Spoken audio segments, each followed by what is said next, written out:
Alright, so after further inspection, proceeding from the head, everything seems fine up there. Valves are good, cams is good, springs are good. It might need a little bit of adjustment, nothing major.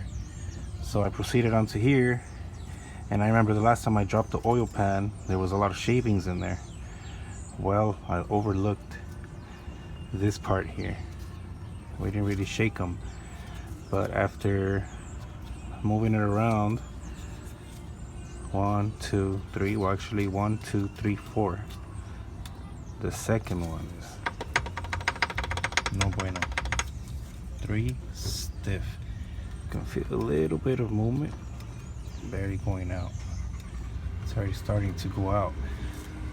4 and number 1 are super stiff, very good, but there's my knocking. So